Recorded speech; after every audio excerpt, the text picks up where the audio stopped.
Tampang ito ay rated SPG, striktong patnubay at gabay ng magulang ang kailangan.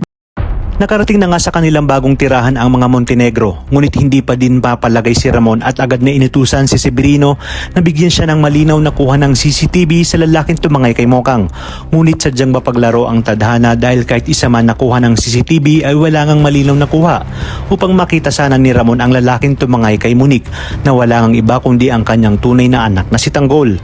Napaisip nga si Ramon at sinabi niya sa kanyang sarili na para bang nagkita na sila noon ng lalaking tumangay kay Monique.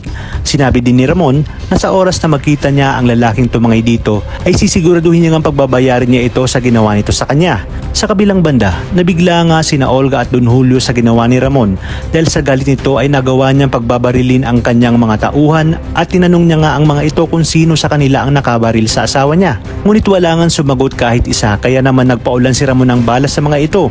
Wala ngang kaalam-alam si Ramon na ang traidor niyang kapatid ang may kagagawang kung bakit namatay si Mokang. Habang si David naman ay nangangatog na sa takot dahil sa nakita niya kung paano magalit nga itong si Ramon.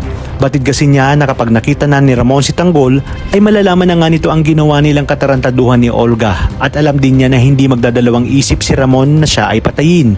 Kaya naman habang siya ay nasa bagong mansyon ng mga Montenegro ay sinamantala niya na ang pagkakataon para makakuha ng pera. Nang sa gayon umanon magkabukuhan man ay nakakulimbat na siya ng malaking halaga ng pera. Tiwala nga si David na hindi mapapansin ang ginawa niyang pagbawas sa pera ng mga Montenegro. Ang hindi alam ni David na pagdating sa pera ay hindi maiisahan ang mga Montenegro dahil agad na napansin ni Don Julio na mukhang nabawasan ang pera na ipinatago nito kay Olga. Wala ang ibang inisip si Olga na pwedeng kumuha sa pera na kanyang itinago kundi si David dahil alam niya ngang gahaman ito sa pera. Samantala nakabalik na nga ng presinto si Rigor at Mando mula sa kanilang pag-iimbestiga kay Tanggol. Dito nga ay sinabi ni Rigor kay Colonel Suarez ang lahat ng kanyang pagdududa kay Chef Espinas. Ayon sa kanya, si Espinas umano ang bumaril sa kanila nung nakaraan nilang engkwentro at nagbanggit ng pangalang Tanggol. Dagdag pa ni Rigor na may hindi magandang nangyayari sa ilalim ng pamamalakad ni Espinas. Ngunit inalmahan naman ito ni Colonel Suarez at sinabi niyang kilalang kilala niya umano si Espinas at isa itong matuwid na alagad ng batas. Iginiit pa ni Colonel Suarez kay Rigor na itigil na ang ginagawang pag-iimbestiga dahil nakita naman umano ni Rigor si Tanggol na nasa loob na ng bilangguan.